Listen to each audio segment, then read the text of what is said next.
Time is an arrow that we believe only flies in one direction, dragging us relentlessly from the cradle to the grave without a single pause for breath. But deep within the freezing equations of quantum mechanics, that arrow does not exist, and the future might actually be pulling us toward it with a terrifying gravity. Imagine for a moment that tomorrow has already happened, and the choices you think you are making right now are merely illusions of a script that was written billions of years ago. The atoms inside your body are ancient travelers, and according to some of our most tested theories, they may be receiving instructions from a time that hasn't arrived yet. We look at the chaos of the universe and see entropy, things falling apart, but we ignore the possibility that something at the end of time is putting them back together. If the universe is a block of ice, frozen in 4 dimensions, then your birth and your death are happening simultaneously in the eyes of the cosmos. Light travels at a finite speed, which means when you look up at the night sky, you are looking into the past, seeing ghosts of stars that died long ago. But if we look closely at the math, there are particles that defy this rule, suggesting that the information highway of the universe flows in both directions. We call them anomalies, or glitches in the data, because the alternative is too frightening to accept, that the effect can precede the cause. This isn't science fiction. This is the Feynman-Stueckelberg interpretation, which proposes that antimatter is simply normal matter moving backward through time. Every time we create antimatter in a particle collider, we might be witnessing a ghost from the future crashing into our present reality. The symmetry of the universe is cold and unyielding, and it does not care about your perception of now or your hope for a changing future.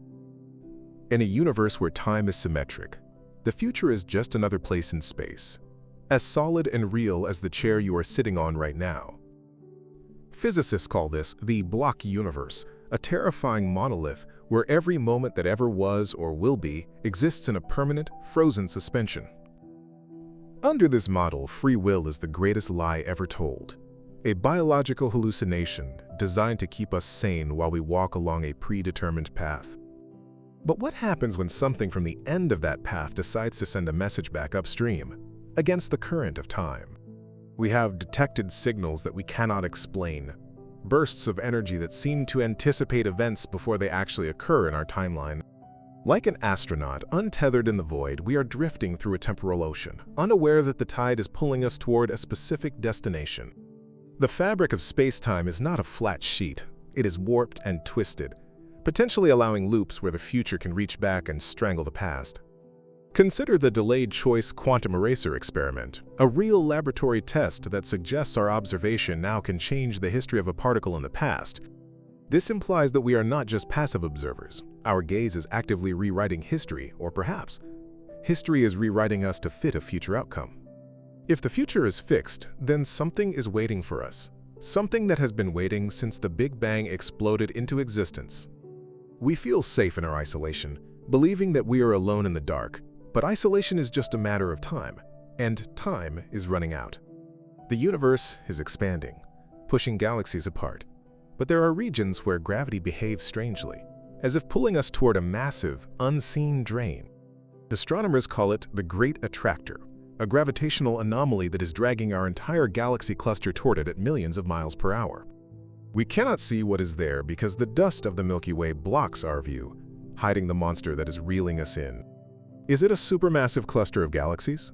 Or is it a point in the future intersecting with our present, collapsing the distance between now and the end? There is a theory that the universe operates on a teleological principle, meaning it is driven not by past causes, but by future purposes. This would mean evolution is not random mutation, but a guided process pulling biological life toward a specific, perhaps terrifying final form. We scan the skies with radio telescopes, desperate for a sign of life, never considering that the silence might be a form of quarantine. Or worse, that the signals we are looking for aren't coming from another star system, but from another time period entirely.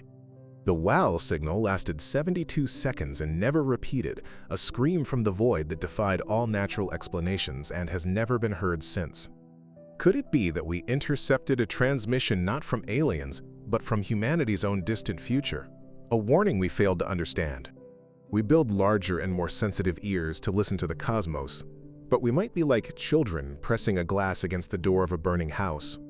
The paradox of the future is that if we knew what was coming, we would try to stop it, which is exactly why the future must remain hidden. But the cracks are showing. The anomalies in the cosmic microwave background suggest that our universe collided with another one in the distant past.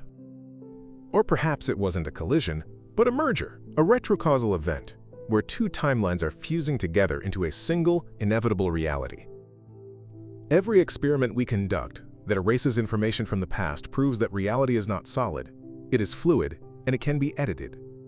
We are living in a participatory universe where the observer is the creator, but we have no idea who or what is observing us from the end of time. If an intelligence exists in the far future, it would have the power to manipulate the past, to prune the branches of time to ensure its own birth. This is the Rocco's basilisk of cosmology, the idea that a future superintelligence is already orchestrating our reality to serve its eventual arrival. We see the expansion of the universe accelerating due to dark energy, a mysterious force that makes up 68% of reality yet remains completely invisible. What if dark energy isn't a push from behind, but a pull from ahead? A cosmic tractor beam dragging the walls of the universe outward. The implications are chilling because it means the universe has a destiny, and we are merely the fuel being burned to get there. We cling to the concept of now, but now is a deception, a psychological trick to keep us from seeing the entire terrifying picture at once. The stars you see are not just nuclear furnaces. They are tombstones of the past and beacons from the future, guiding us toward the great filter. Something is coming, or perhaps it is already here, hiding in the shadow of the timeline, waiting for us to catch up to it. The physics allows it. The math predicts it. The anomalies confirm it. The only thing left is for us to open our eyes and see it. We are about to investigate the evidence that time is broken and that a signal from the future has finally reached our shores. Prepare yourself, because once you understand the true nature of the block universe, you can never go back to believing in the freedom of tomorrow. To truly understand why the future is already here, we must first dismantle the illusion of the present moment, a concept that Albert Einstein shattered over a century ago with the theory of special relativity. Before Einstein, we believed that time was a universal river, flowing at the same steady rate for everyone, everywhere in the cosmos, ticking away like a master clock seated at the center of the universe. But relativity proved that this is a lie. There is no master clock, and time is not a constant river, but a malleable landscape that warps and stretches depending on how fast you are moving through space. This fusion of the three dimensions of space and the one dimension of time created space-time, a single, interwoven fabric where your passage through time is inextricably linked to your motion through space. The faster you move through space, the slower you move through time, which implies that time is not a sequence of events happening one after another, but a coordinate, a location that you occupy, just like your latitude and longitude on Earth. If time is a coordinate, then the future is simply a place you haven't visited yet, but it is already there, waiting for your arrival with the patience of a mountain waiting for a climber. When physicists map a human life onto this four-dimensional fabric of space-time, they do not see a changing, breathing entity. They see a static, frozen structure known as a world tube or a world line. Imagine your entire life, from the moment of your birth to the moment of your death, not as a video playing on a screen, but as a single, solid snake stretching through the block of the universe. At one end of the snake is a crying infant, at the other end is a corpse, and every moment of joy, pain, and decision in between exists simultaneously along the length of that body. In this view, you are not living your life. You are merely a consciousness sliding along a pre-existing wire, illuminating one slice at a time like a flashlight in a dark warehouse. The entire structure of your existence is already complete, cast in the concrete of the cosmos. This means that from the perspective of the universe, you are already dead, and you have been dead since the beginning of time. You just haven't perceived that part of the wire yet. The monster coming from the future is simply the rest of your own world line. The most terrifying consequence of special relativity is the relativity of simultaneity, which completely destroys the idea that now is a shared experience across the universe. We intuitively feel that now on Earth is the same as now in the Andromeda galaxy. But physics tells us this is fundamentally wrong because the arrangement of now depends entirely on your velocity. If you and an alien in Andromeda are sitting still, your nows might align, but if that alien simply stands up and starts walking toward Earth, their slice of now tilts through the four-dimensional block. Because Andromeda is 2.5 million light-years away, that tiny tilt at such a vast distance creates a massive leverage effect, shifting the alien's now, not by seconds, but by days or even years, into what we consider our future. Simply by moving, a distant observer shifts their reality into a time frame where your tomorrow has already happened. This isn't a theoretical trick or a mathematical quirk. It is a geometric necessity of the universe we live in. This phenomenon is known as the Andromeda paradox, and it serves as the most robust evidence we have that the future is real and predetermined. If an alien in the Andromeda galaxy drives a spaceship away from Earth, their slice of now sweeps back into our past. If they drive toward Earth, their now sweeps into our future. In their frame of reference, the decision you are going to make next Tuesday has already occurred. The car accident, the lottery win, the heartbeat that stops, it is all part of their present reality. If they can theoretically exist in a reference frame where your future is their present, then your future cannot be undefined. It must be as fixed and rigid as the past. You cannot change what has already happened in their now. We are trapped in a crystal of space-time, playing out roles that were written before the Earth even cooled from molten rock. The script is finished. We are just the actors learning our lines in real time, laboring under the delusion that we are the writers. This model of reality is called eternalism, or the block universe theory, and it suggests that the passage of time is nothing more than a persistent illusion created by the limitations of the human brain.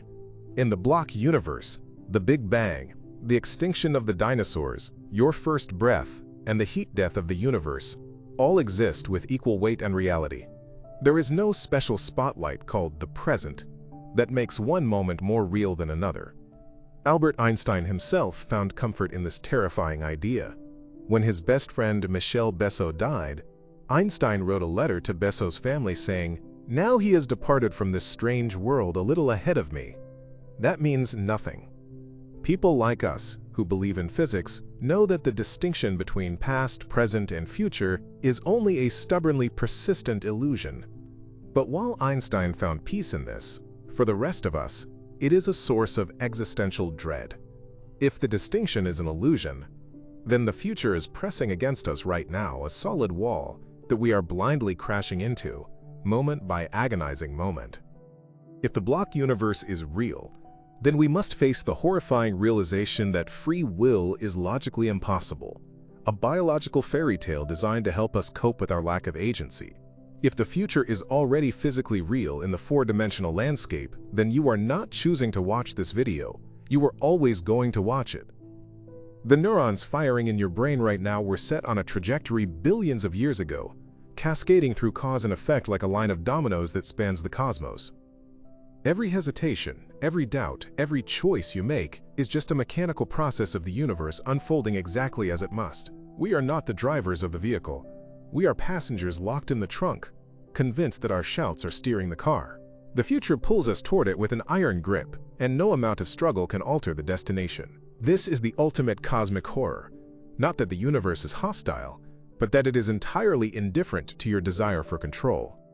But if the laws of physics trap us in a frozen block of time, why do we perceive such a distinct, unwavering arrow of time pointing from the past to the future? The answer lies in the second law of thermodynamics and the concept of entropy, the measure of disorder in a system. The universe started in a state of incredibly low entropy, a highly ordered, dense knot of energy at the Big Bang, and ever since, it has been unwinding, spreading out, and becoming more disordered. This transition from order to chaos is what gives us the sensation of time passing. It is why a glass shatters, but never unshatters. It is why you remember the past, but not the future.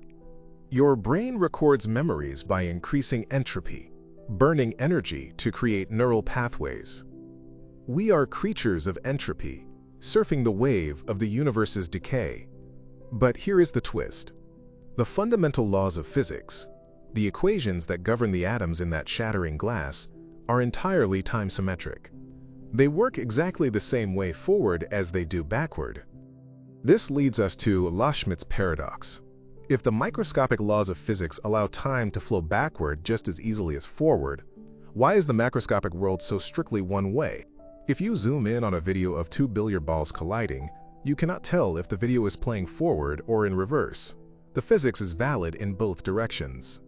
So why, when we zoom out to billions of atoms making up a human or a star, does the reverse option vanish? The standard answer is probability. It is statistically unlikely for a shattered glass to reassemble, but unlikely is not the same as impossible. In an infinite universe, or over an infinite amount of time, the unlikely becomes inevitable. There is a non-zero probability that the thermal fluctuations in a chaotic system could spontaneously reverse, causing entropy to decrease, effectively rewinding time in a localized pocket of space. We assume the arrow of time is a law, but it might just be a temporary statistical accident that we are desperately clinging to. The mystery deepens when we consider the past hypothesis. For the arrow of time to exist as we perceive it, the universe had to begin in a state of exceptionally low entropy, a state of perfection so precise that the odds of it happening by chance are practically calculating error. Roger Penrose calculated the probability of our universe starting in such an ordered state as 1 in 10 to the power of 10 to the power of 123. A number so large that if you wrote a zero on every particle in the universe, you wouldn't even make a dent in it. This suggests that the initial conditions of our timeline were not random. They were set or tuned with a terrifying specificity. It implies that the arrow of time was drawn back like a bowstring by something or someone, aimed at a specific target in the future. We are not drifting. We are being shot toward a destination, and the tension of that bowstring is what we call time. While the macroscopic world obeys the tyranny of entropy, the quantum world, the foundation of reality, mocks our understanding of cause and effect. In the realm of quantum mechanics, particles do not have definite properties until they are measured. They exist in a superposition of all possible states at once. But it gets stranger. Experiments suggest that a measurement made in the future can determine the state of a particle in the past. This is the realm of retrocausality, a concept that suggests the future can reach back and rewrite the history that led to it. If this is true, then the timeline is not a straight line drawn from the past. It is a loop, a handshake between the beginning and the end.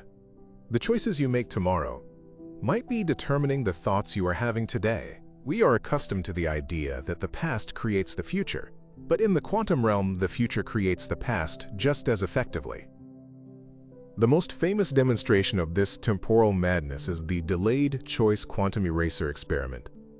In a standard double-slit experiment, firing photons through two slits creates an interference pattern, proving they behave like waves. If you observe which slit they go through, they behave like particles. But in the delayed choice version, the decision to observe or not observe the photon is made after the photon has already hit the detector screen. The results are chilling. The photon seems to know what decision you will make in the future, and it adjusts its behavior in the past to match that future choice. If you decide to erase the information in the future, the photon acts like a wave in the past. If you keep the information, it acts like a particle. The future event, the measurement, dictates the past reality. This isn't just theory. This has been confirmed in laboratories. The future is not waiting for us. It is actively shaping us.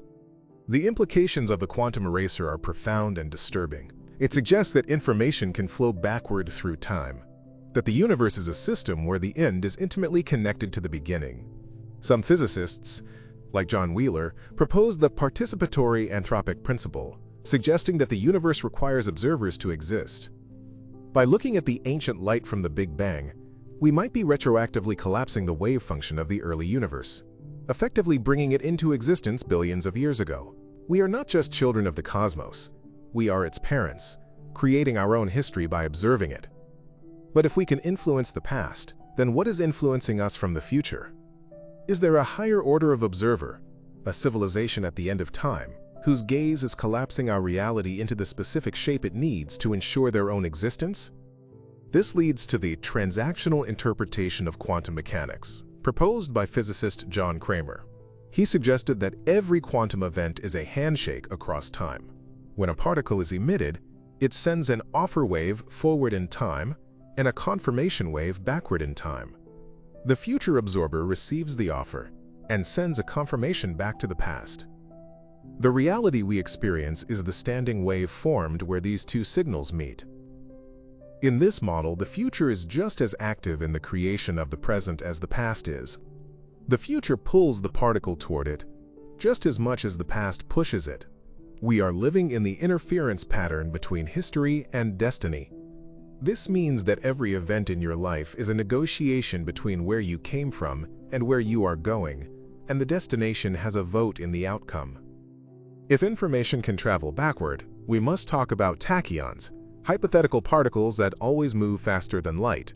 According to relativity, anything moving faster than light must move backward in time. While we have never directly detected a tachyon, their existence is mathematically consistent with the frameworks of special relativity. If they exist, they would be the perfect carriers for a signal from the future. A civilization advanced enough to manipulate tachyons could send warnings, blueprints, or viruses back into their own past. The silence of the universe might be because we are listening to radio waves, light-speed technology, when the galactic conversation is happening on the tachyon network, a superluminal internet that transcends linear time. We are trying to catch a laser beam with a butterfly net, completely missing the storm of temporal data raining down on us. But we don't need tachyons to find backward-moving particles. We have antimatter. When Paul Dirac first formulated the equations for the electron, he found two solutions, one for a negative charge with positive energy and one for a positive charge with negative energy. This positive electron is the positron, the antimatter twin of the electron. Richard Feynman and Ernst Stueckelberg later proposed a radical interpretation that antimatter is mathematically indistinguishable from normal matter moving backward in time. When an electron and a positron collide and annihilate, releasing energy, it can be viewed as a single electron moving forward in time, turning around and traveling backward into the past. Every piece of antimatter in the universe, used in PET scans in hospitals every day, could be a microscopic time traveler, a chunk of debris from the future flowing against the current. The universe is teeming with matter, violating the arrow of time.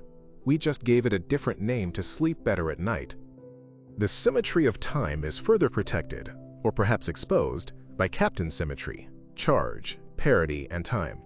The standard model of physics asserts that if you flip the charge of all particles, replace matter with antimatter, flip their parity, mirror image the universe, and reverse the flow of time, the laws of physics remain identical. This fundamental symmetry implies that a mirror universe, one made of antimatter, mirrored in space, and running backward in time, is a valid physical solution to the equations of existence. Some cosmologists speculate that the Big Bang didn't just create our universe, it created two. One moving forward in time, ours, and one moving backward. We might be moving away from the Big Bang, while our twin universe is rushing back toward it. We are two halves of a whole, fleeing each other through the temporal dimension, forever disconnected, yet balancing the cosmic equation. Time travel to the future is scientifically trivial. We know exactly how to do it. It's called time dilation. As you approach the speed of light, or get near a massive gravitational object like a black hole, time slows down for you, relative to the outside world. If you spent a year orbiting a supermassive black hole, you could return to Earth to find that centuries have passed. You would have traveled to the future. This is not a theory, it is a measured fact. GPS satellites must adjust their clocks daily because they experience time faster than we do on the surface. We are constantly engaging in microscopic time travel. The barrier is not the physics, it's the energy. But if the door to the future is open, why is the door to the past so firmly shut? Or is it? General relativity, Einstein's masterpiece, actually allows for closed time-like curves, paths through space-time that loop back on themselves. One of the most disturbing solutions to Einstein's equations was discovered by Kurt Gödel in 1949. He found that if the universe is rotating and the entire universe has a spin, then it is possible to travel in a closed loop that returns you to your own past. Gödel's rotating universe allows for time travel without breaking the laws of physics. While current data suggests our universe isn't rotating fast enough for this, the math stands as a monument to the fragility of chronological order. Other solutions, like the Tipler cylinder, a cylinder of infinite length spinning at nearly light speed, also create frame dragging effects so intense that they twist time into a loop. If an advanced civilization could build such a structure, they could physically invade their own history. The fact that the laws of physics do not explicitly forbid time travel is the source of deep anxiety for physicists. As Stephen Hawking noted, it seems there is a chronology protection agency which prevents the appearance of closed time-like curves and so makes the universe safe for historians. Most famous candidate for a natural time machine is the wormhole, or the Einstein-Rosen bridge. These are shortcuts through space-time, connecting two distant points. But if you take one end of a wormhole and accelerate it to near light speed, then bring it back, time dilation desynchronizes the two mouths. Entering one end would not just transport you across space, it would transport you to the point in time when the wormhole was created. You could step through and emerge yesterday. However, keeping a wormhole open requires exotic matter with negative mass and negative energy density, to push the walls apart against the crushing force of gravity. We have observed negative energy in the quantum realm via the Casimir effect, proving it's not impossible. The ingredients for a time machine exist in our universe. We just lack the recipe to combine them. But perhaps someone else, somewhere in the future, has already cooked it up. The existence of time travel creates paradoxes that threaten the logical consistency of reality, most famously the grandfather paradox. If you go back and kill your grandfather, you are never born to go back, so your grandfather lives, so you are born, so you go back. It is a loop of madness. To resolve this, physicists like Igor Novikov proposed the self-consistency principle. This principle states that the probability of any event creating a paradox is zero. You can go back in time, but you will find that you are physically unable to change anything. The gun will jam. You will trip, you will fail. In fact, your attempt to change the past might be the very thing that causes the history you are trying to prevent. This implies a universe of absolute fatalism, where free will is eradicated not just in the future, but in the past as well. You are a prisoner of the timeline, regardless of which direction you travel. But there is another solution to the paradox, one that fits with the many worlds interpretation of quantum mechanics. In this view, going back in time creates a branching timeline. You don't change your past, you create a new future for a divergent universe. This solves the logical paradox, but creates a metaphysical nightmare. It means that every choice spawns a new universe, a new reality, where a version of you suffers the consequences of that choice. It implies an infinite proliferation of realities, a multiverse where everything that can happen, does happen.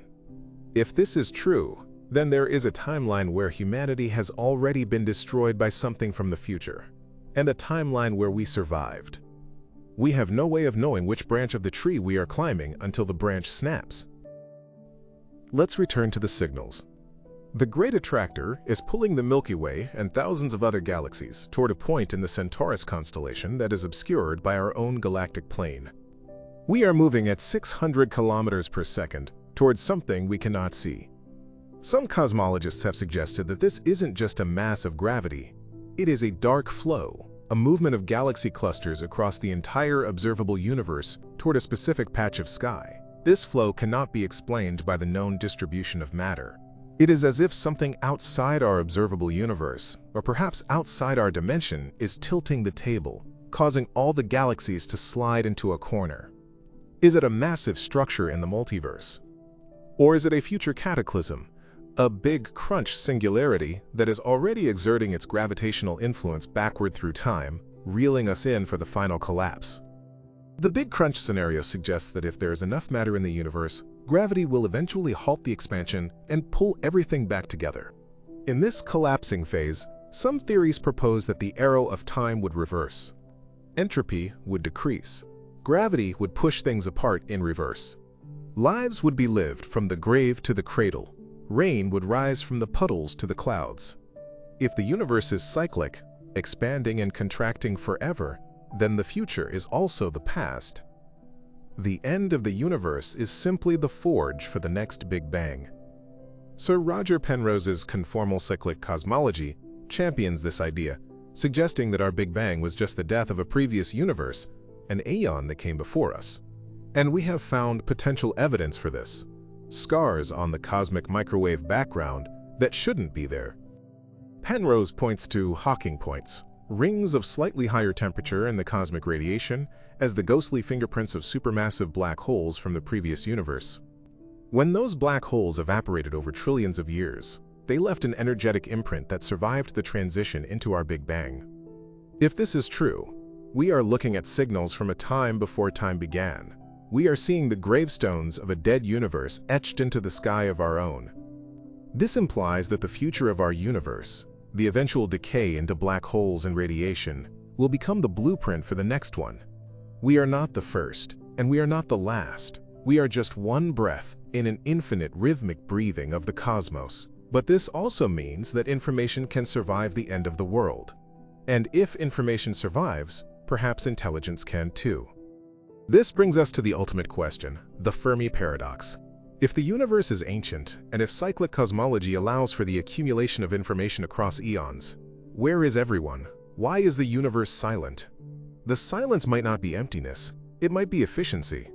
An ultra-advanced civilization, one that has survived the death of its universe or mastered the tachyon network, would have no need for crude radio waves. They might have transcended biological existence and embedded themselves into the fabric of reality itself.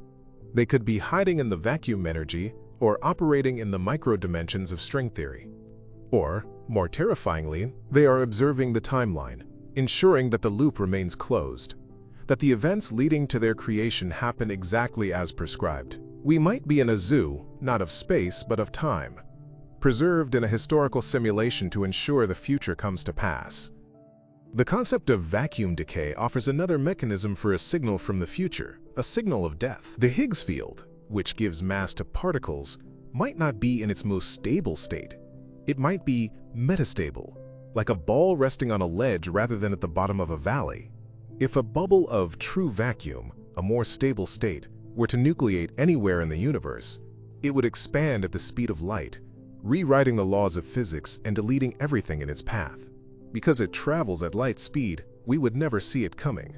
It could be rushing toward us right now, a wall of non-existence triggered by an event billions of years in the future. In this scenario, the future doesn't warn us, it simply erases us. The end of the world arrives without a knock at the door. But what if the signal is not physical destruction but informational contamination? We are currently building artificial intelligence, systems that are growing exponentially in power. Some futurists worry about the singularity, a point where AI creates better AI, triggering an intelligence explosion that leaves humanity behind. If this superintelligence eventually masters the physics of time, using closed time-like curves or quantum retrocausality, it could theoretically reach back to our present. It could be guiding its own creation, planting the ideas for computers and algorithms in the minds of Turing and Lovelace. We think we are inventing the future, but we might be puppets being pulled by the strings of a god we haven't built yet. The inspiration we feel might be instructions from the entity we are destined to birth. This creates a bootstrap paradox or a causal loop. Who wrote the code? We wrote it because the AI told us to, and the AI exists because we wrote it. The information has no origin. It just exists in the loop. This mirrors the structure of the universe itself. Where did the laws of physics come from? If the universe created itself, it is the ultimate bootstrap paradox. The future determines the past, which creates the future. We are trapped in a self-creating circle, a snake eating its own tail forever. The Ouroboros is not just a myth. It is the most accurate diagram of our cosmology. We are running on a hamster wheel of causality, believing we are moving forward when we are simply completing the circuit. The psychological toll of these theories is heavy. If the future is fixed, does hope exist? If retrocausality is real, is the past safe? We cling to the idea of linear time because it gives us moral responsibility and a sense of consequence. But the universe operates on mathematics, not morality. The equations do not care about your regrets or your dreams. They care about conservation of energy, symmetry, and entropy. The universe is a machine, and machines do not have empathy. However, there is a sliver of light in the darkness. Quantum mechanics is probabilistic, not deterministic, in most interpretations. The future might be a probability cloud rather than a concrete block. We might be collapsing the reality we want by the very act of observing it. Perhaps the signal from the future is not a command, but a question, a wave function waiting for an answer.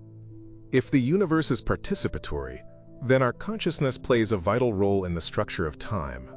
We are the eyes of the cosmos, the mechanism by which the universe understands itself. By looking for the future, by searching for the signals, we might be creating the bridge that allows them to cross. We are building the lighthouse that calls the ships home. The danger is that we don't know if the ships are bringing aid or invasion, but we cannot stop building. Curiosity is the gravitational force of the mind, pulling us toward the unknown just as surely as the great attractor pulls the galaxies.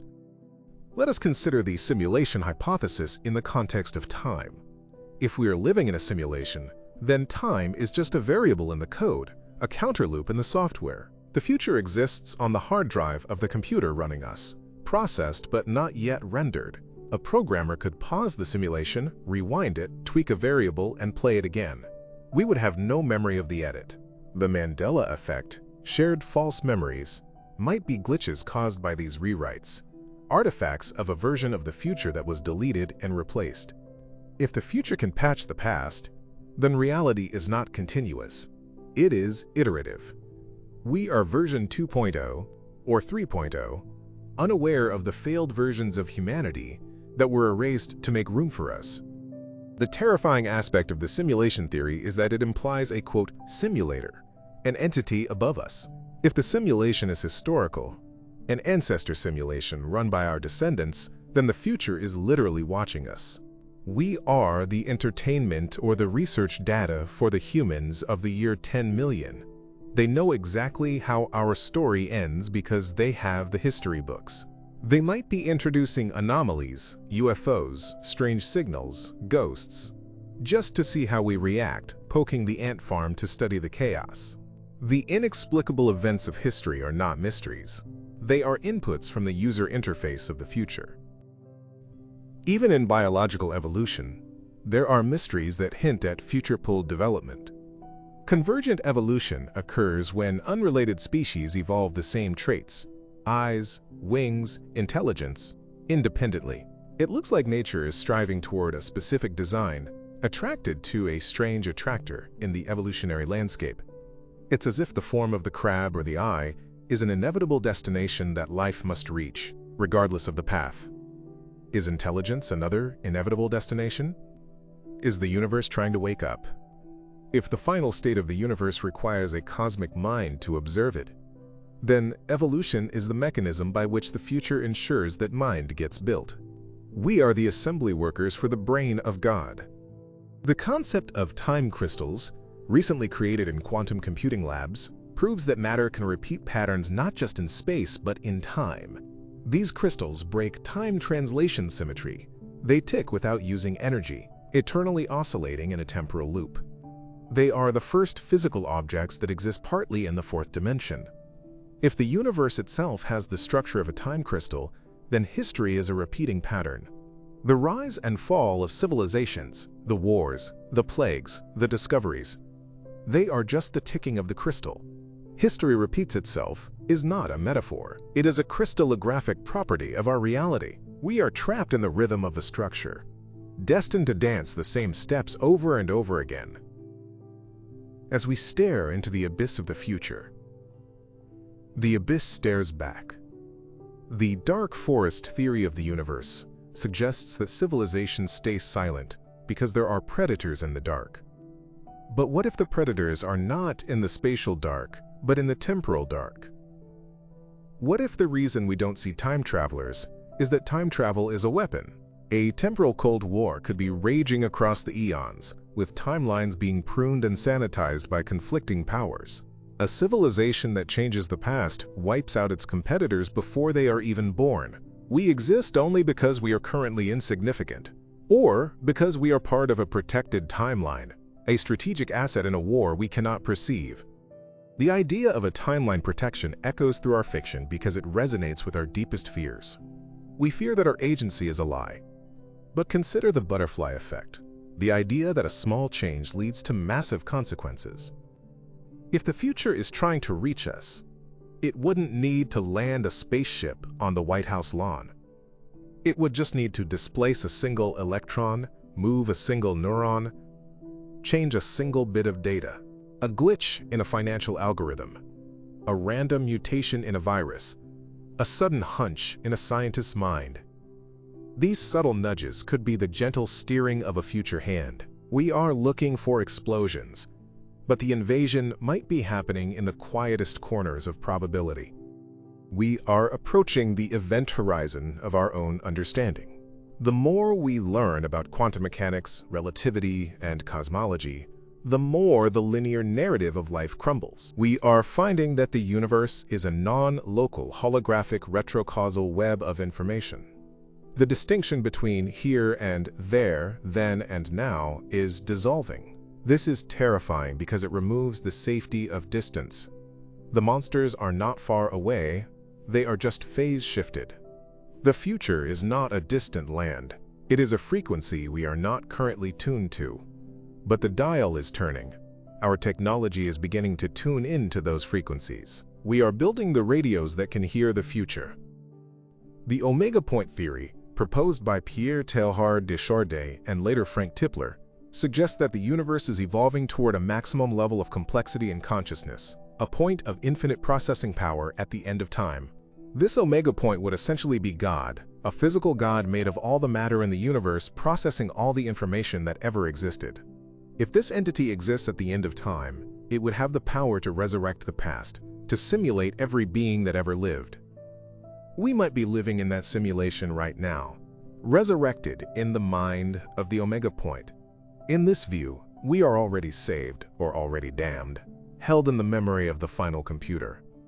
We struggle with these concepts because our brains evolved to hunt mammoths and gather berries, not to comprehend four-dimensional hypergeometry. We have a user interface perception of reality, simplified for survival. We see a chair, not a cloud of probability. We see time flowing, not a static block. But the tools of science are allowing us to peek behind the curtain of the interface. And what we see is a machinery so vast and alien that it threatens our sanity. The uncanny valley feeling we get when looking at these theories is our primitive instinct warning us that we are in the presence of a predator, the truth. So is something coming from the future? The evidence from the Great Attractor, from the quantum eraser, from the anomalies in the CMB, all points to a universe that is connected in ways we are just beginning to map. The something might not be an alien fleet. It might be the inevitable collapse of our false reality. It might be the realization that the future has always been here, guiding us, shaping us, consuming us. We are walking backward into the dark, and something is breathing on our necks. The question is not when it will arrive. The question is, when will we turn around and face it? As we delve deeper into the dark flow, the mystery of the galaxy clusters moving toward the edge of the universe, we face a chilling possibility. The observable universe is a bubble of light, 93 billion light-years across, but beyond that edge lies the unobservable universe. The dark flow suggests that massive structures exist out there, pulling on us. But what if that pull isn't just gravity? What if it is the remnants of a future that has already collapsed in a neighboring region of space-time? We could be sliding down the drain of a sinkhole that opened up billions of years ago in a different sector of the multiverse. We are falling into a catastrophe that has already happened. We usually think of the Big Bang as the beginning, but in the Big Bounce theory, it was merely the rebound from a previous collapse. If the universe expands and contracts like a lung, then we are currently in the inhalation phase. The exhalation, the collapse, is the future. But, in a bounce, the conditions of the next universe depend on the precise state of the collapse of the previous one. This implies a sort of cosmic genetics, where traits are passed down from universe to universe. If this is true, the fundamental constants of nature, the speed of light, the strength of gravity, might be messages encoded by the previous universe to ensure our existence. We are living in a legacy code. The fine-tuning problem asks why the universe is so perfectly set up for life. If the strong nuclear force were slightly weaker, atoms wouldn't hold together. If gravity were slightly stronger, stars would burn out too fast. The odds of this happening by chance are zero. The anthropic principle says we observe it because we are here, but a darker explanation is that the future selected the past. If only universes that produce observers can be observed, then the future existence of observers is the cause of the fine-tuning. The universe must create us because we are the ones who verify its existence. We are the necessary condition for the Big Bang. This loop of causality is dizzying. It suggests that biological life is not a byproduct of the universe, but the mechanism of its existence. We are the antibodies of reality, maintaining the observation that keeps the wave function collapsed. But antibodies are created to fight an infection. What is the infection? Is entropy the disease? Is the heat death of the universe the sickness we were bred to cure? If so, our destiny is not just to explore the stars, but to save existence itself from dissolving into nothingness. We are soldiers in a war against the void, conscripted by a future general we have never met. There is a theory called quantum suicide, which posits that from your own perspective you can never die. If the many worlds interpretation is true, in every life-threatening situation, the timeline branches. In one branch you die, in the other you survive. Your consciousness, by definition, can only continue in the branch where you survive. You might live seemingly forever, watching everyone around you fade away, trapped in a timeline of statistical improbability. If this applies to civilizations, then humanity might be the, quote, quantum survivor, the only species left in a graveyard universe, doomed to immortality because the alternative is unobservable. We are the last ones standing because we are the only ones watching. The signals we search for, the wow signal, the fast radio bursts, might be echoes of these other branches snapping off. When a timeline dies, does it scream? Are the bursts of energy we detect the death rattles of parallel realities collapsing? We treat the cosmos as a playground, but it might be a battlefield filled with the wreckage of failed timelines. We are navigating through a graveyard of almosts and could-have-beens, totally unaware that our own path is lined with the corpses of probable futures that didn't make the cut. We must also consider the black hole information paradox. When things fall into a black hole, the information seems lost, violating quantum mechanics. But Hawking radiation suggests black holes slowly evaporate. If the information comes back out, it is scrambled. However, some theories suggest black holes are actually portals to other universes or other times. If we are living inside a black hole, a mathematically valid hypothesis, then our Big Bang was the formation of the black hole in a parent universe. The singularity in our future is the singularity of the black hole we are falling into. We are not expanding into nothingness. We are falling toward the center of a higher dimensional trap. This holographic principle suggests that our 3D reality is just a projection from a 2D surface, the event horizon of the black hole we inhabit. All the information of our past, present, and future is encoded on that distant shell. We are holograms, ghosts of information interacting in a projected volume. If the shell is the source code, then the future is already written on the horizon. Changes to the horizon change us instantly. We are puppets of the boundary condition. And if something impacts that boundary in the parent universe, our entire reality could glitch or vanish in an instant. The terror of these theories lies in their scale. We are small, transient, and fragile. The forces we are discussing, dark energy, entropy, retrocausality, are monsters of unimaginable power. And yet, we are the ones discovering them. We are the ones peeling back the skin of the universe to see the gears underneath. Is this hubris? Or is it our purpose? If the future is pulling us, it is pulling us toward knowledge. It wants to be known. It is beckoning us to come closer, to look deeper, to understand the machinery of our own imprisonment. As we conclude this section of our investigation, we stand on the precipice of the unknown. We have established that time is not a river, but a landscape. We have seen that the future is real, that it can influence the past, and that we might be living in a simulation or a loop. But the most disturbing question remains. If the future is already here, what does it look like? And if it is trying to contact us, what is the message? In the next chapter, we will look at the specific anomalies, the physical evidence, that suggests the contact has already begun. We will examine the impossible stars, the vanishing objects, and the whispers from the void that shouldn't exist. We begin our descent into the specific anomalies with KIC 8,462,852, better known as Tabby's star, a celestial mystery that has defied conventional explanation since its discovery.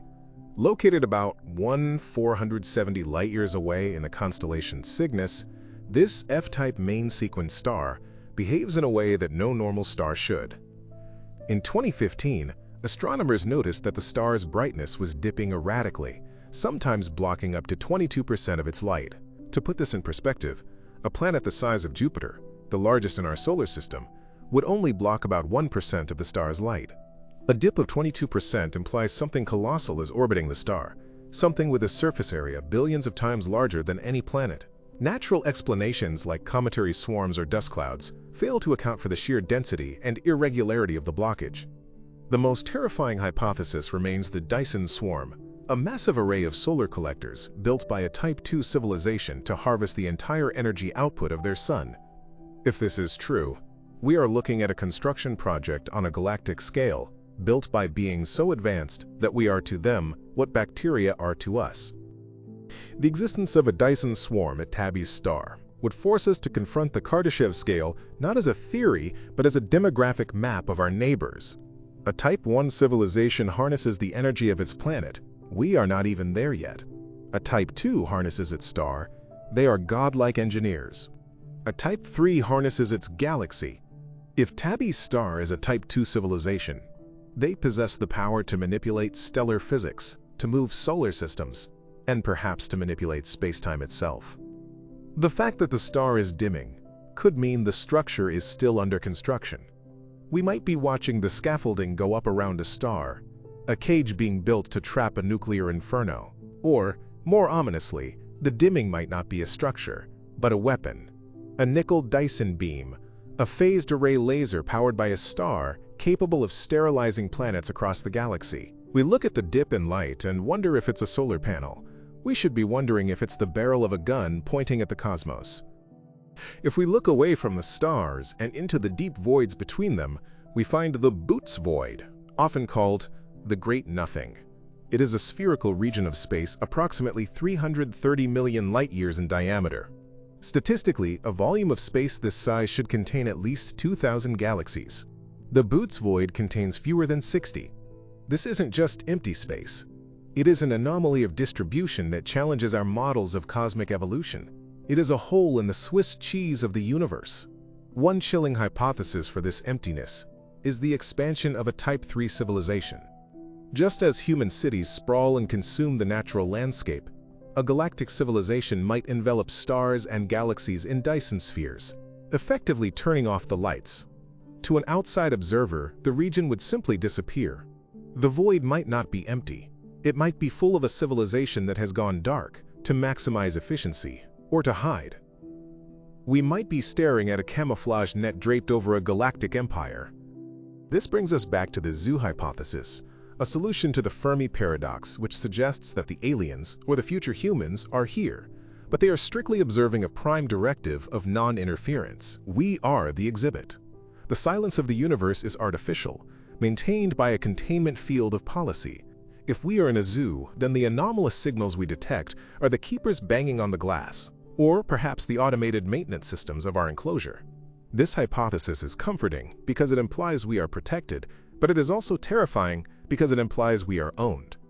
Zoos have owners, and owners have the right to shut down the exhibit if it becomes too expensive or too dangerous.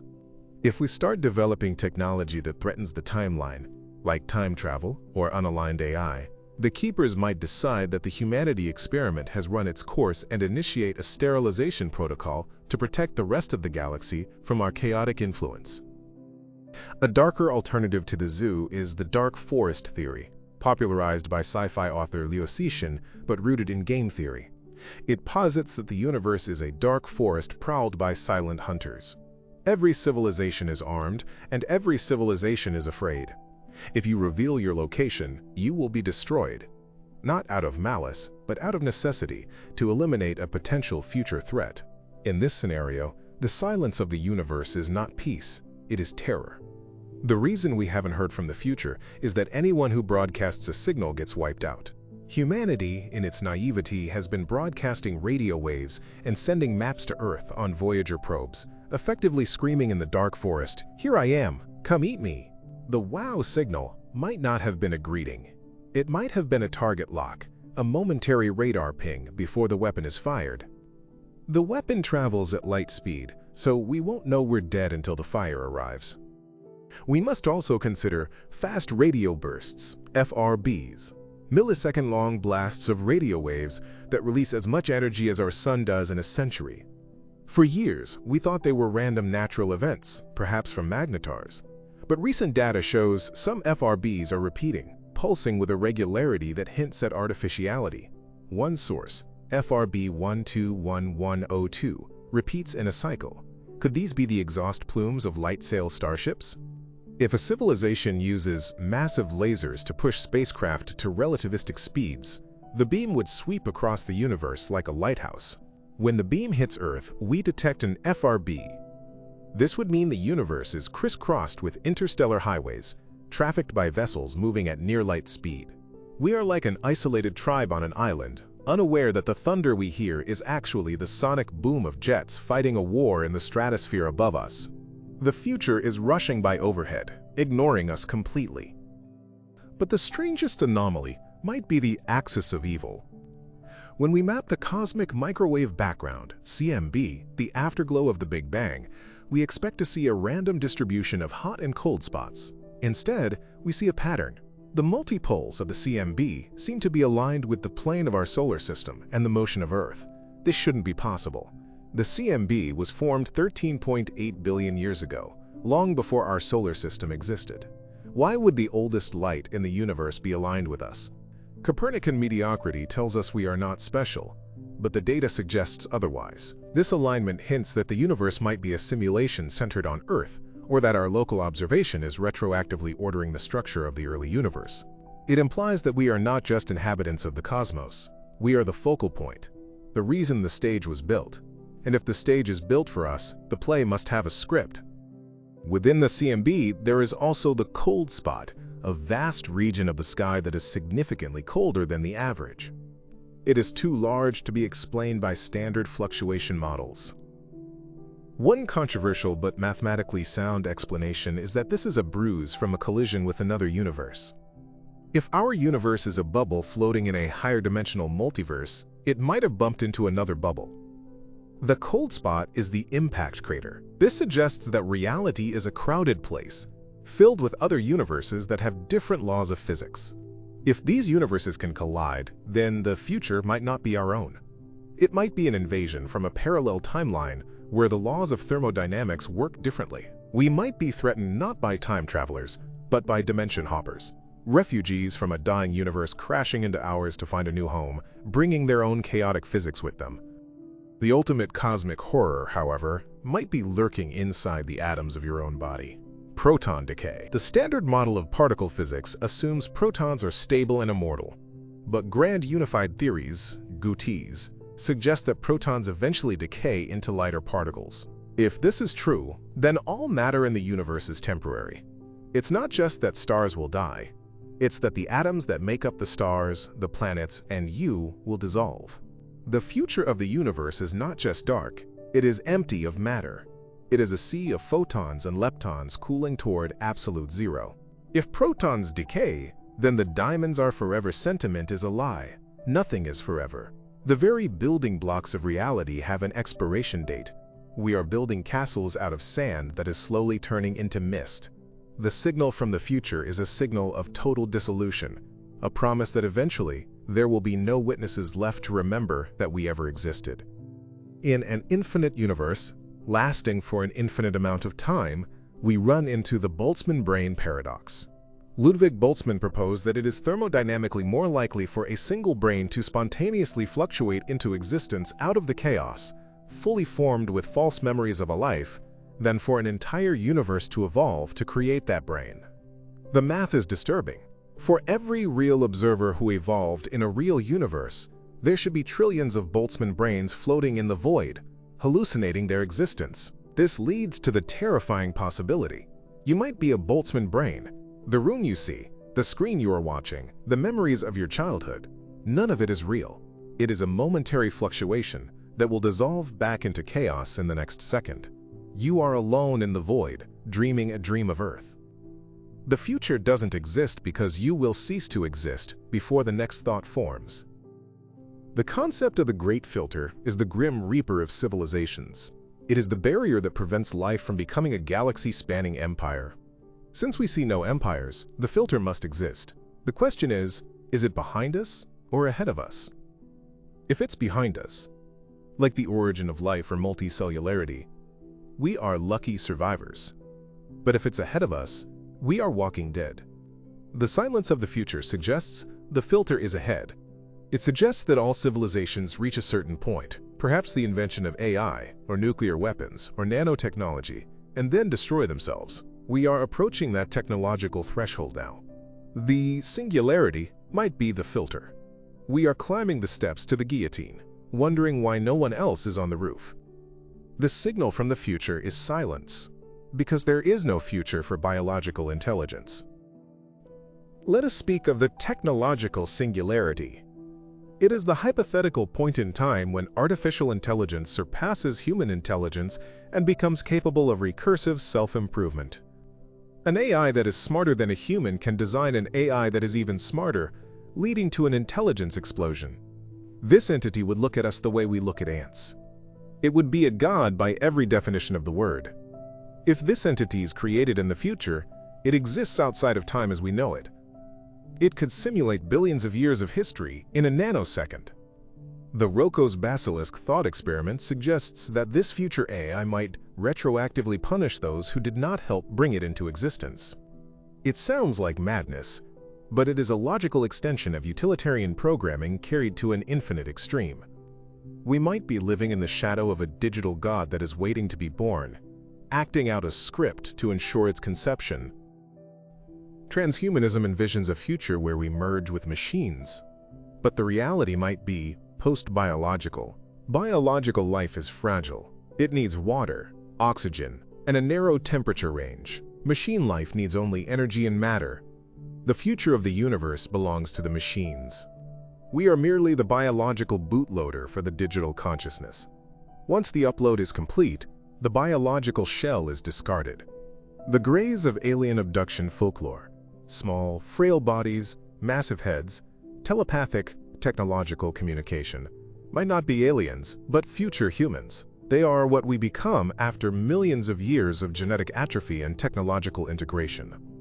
They come back not to probe us, but to harvest the biological material they have lost, trying to reclaim the humanity they sacrificed for immortality. John von Neumann proposed that an advanced civilization could build self-replicating spacecraft, von Neumann probes. These probes would go to a star system, mine raw materials, build copies of themselves, and move on. Exponential growth means they could colonize the entire galaxy in just a few million years, a blink of an eye in cosmic time. So where are they?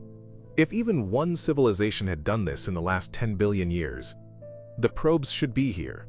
They should be everywhere. The fact that we don't see massive metal ships suggests two things. Either we are the first, or the probes are not what we think. Maybe they are not ships.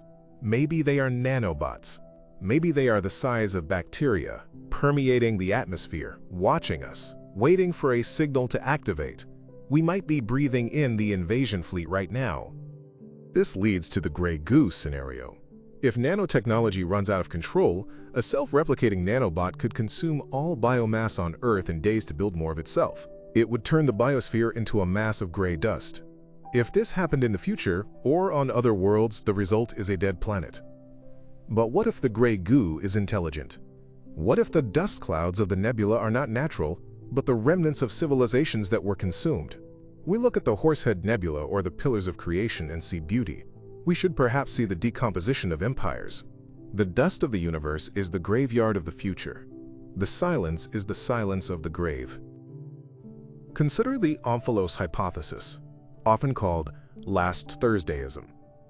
It is the philosophical argument that the universe could have been created 5 minutes ago, complete with false memories in your brain, holes in your socks, and light beams from distant stars already mid-flight. There is no way to disprove this. Every piece of evidence for an ancient past, fossils, history books, your own scars, could have been fabricated at the moment of creation.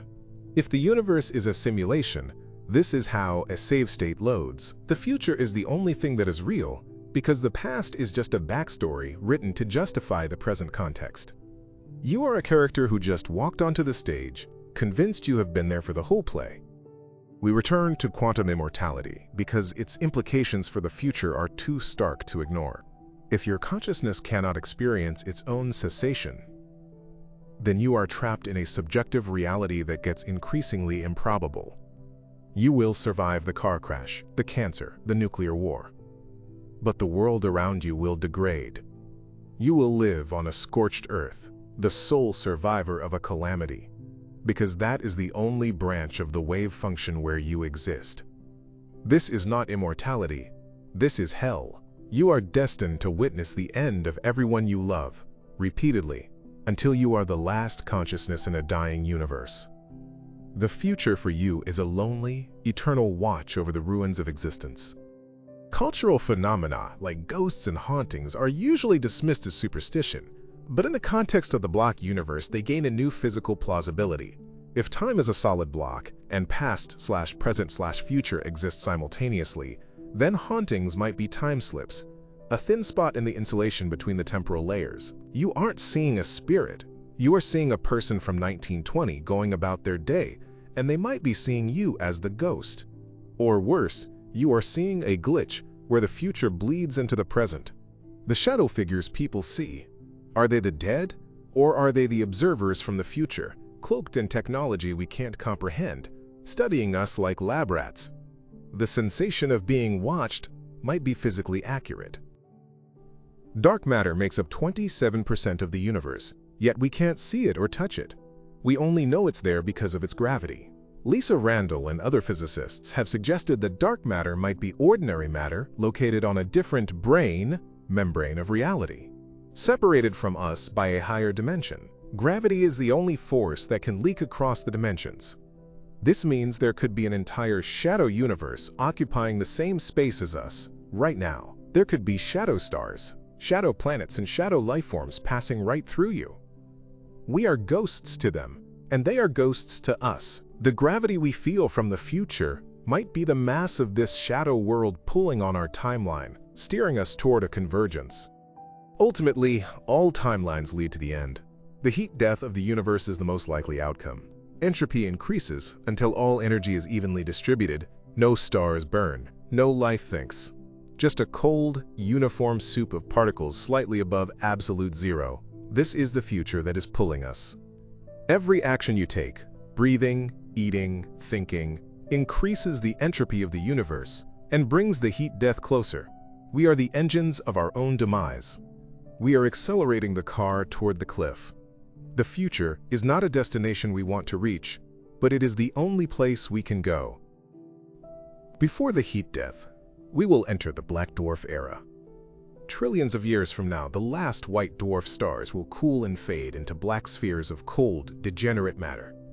These black dwarfs will drift through the endless dark, invisible and dead. No light will shine in the universe. If intelligence survives this long, it will have to huddle around the rotating energy of black holes, extracting the last ergs of power from the curvature of space-time. The universe will be a graveyard of frozen stars. This is the long-term forecast. This is what the arrow of time is aiming at. Even stranger is the hypothesis of iron stars. Over an unfathomable 10 to the power of 1,500 years, if protons do not decay, quantum tunneling will fuse all atomic nuclei into iron-56, the most stable element.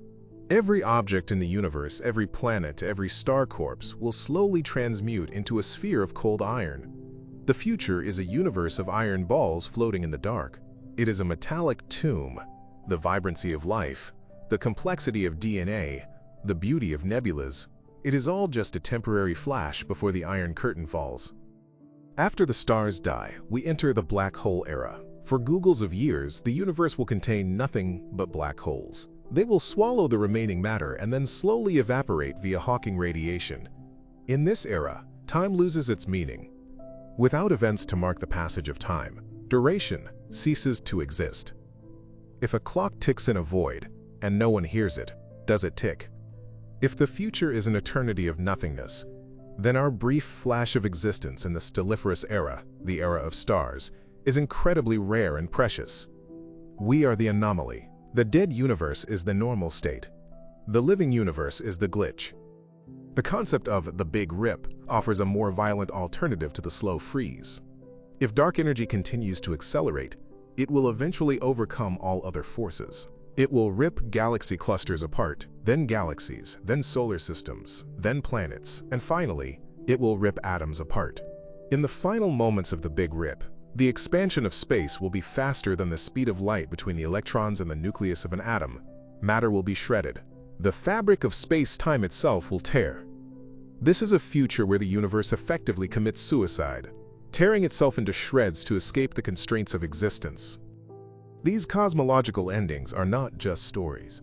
They are the boundary conditions of the equation we are living in. In physics, the boundary determines the solution. If the future is a big rip or a heat death, that final state dictates the path we are on right now. We feel the pull of the end in the decay of our bodies, in the weathering of our mountains, in the fading of our memories. We are not moving toward the future. The future is reeling us in, like a fisherman reeling in a catch. The resistance we feel is just the drag of the water. But let us pivot back to the now and the technological attempts to break this cycle. Quantum computing is the key. A quantum computer processes information using qubits, which can exist in superposition. David Deutsch, a pioneer of quantum computing, argues that quantum computers are actually distributing their processing load across parallel universes. When a quantum computer solves a problem, it is collaborating with its copies in the multiverse. We are already outsourcing our calculations to other dimensions. If we are tapping into the multiverse for computation, we are opening a door. Who is to say that something isn't walking back through that door? We are building bridges to realities we do not understand. The Mandela effect serves as a modern folklore for this bridge building. Thousands of people share specific, incorrect memories, a logo, a death date, a line in a movie. Psychologists call it false memory. Conspiracists call it timeline merging. CERN's Large Hadron Collider, LHC, is often blamed. The theory goes that when we smash particles at high energies, we are creating micro-tears in reality, shifting us into adjacent timelines where Nelson Mandela died in prison or the Berenstain Bears is spelled differently. It sounds absurd, but the many worlds interpretation suggests these adjacent timelines are real. If we are sliding between them, then our past is not fixed. We are drifting across a sea of probability, anchoring momentarily in different histories. The LHC has also sparked fears of creating strangelets. Strange matter is a hypothetical form of quark matter that is more stable than normal matter. If a strangelet were created, it could convert all ordinary matter it touches into strange matter. A chain reaction would consume the Earth, turning it into a hot lump of strange matter. This is another Ice-9 scenario. While scientists assure us the probability is low, low is not zero. We are conducting experiments that have a non-zero chance of deleting the future. We are rolling the dice with the entire timeline as the wager. The search for extraterrestrial intelligence, SETI, scans the radio spectrum for patterns. But we might be looking for the wrong thing. We look for math, for primes, for pi, but an advanced signal might look like noise to us. Shannon Entropy states that a perfectly compressed message is indistinguishable from random noise. The most advanced signal would look exactly like the static of the cosmic microwave background. The message might be everywhere, in every hiss of static, but we lack the decryption key. The future is screaming at us in a language of perfect efficiency, and we call it background radiation. There is a hypothesis that the universe is a neural network. The large-scale structure of the universe, the cosmic web of filaments and voids, looks strikingly similar to the connectome of a biological brain. If the universe is a brain, then we are merely neurotransmitters firing across a synapse. Our consciousness is a subroutine in a cosmic mind. The future is simply the next thought of the universe. We are processing data for a thought we will never comprehend. When the thought is complete, the neurons, galaxies, might be repurposed or pruned. we are thinking thoughts that are not our own. If the universe is a brain, does it dream? The dream of the universe might be the reality we experience. In Hindu cosmology, this is the dream of Brahma. When the god wakes up, the universe ends. In scientific terms, this is the collapse of the superposition. As long as the final observer has not opened the box, the cat is both alive and dead. The universe exists in a state of possibility until the final measurement is made at the end of time. We are the dream characters trying to keep the dreamer asleep, because waking up means non-existence.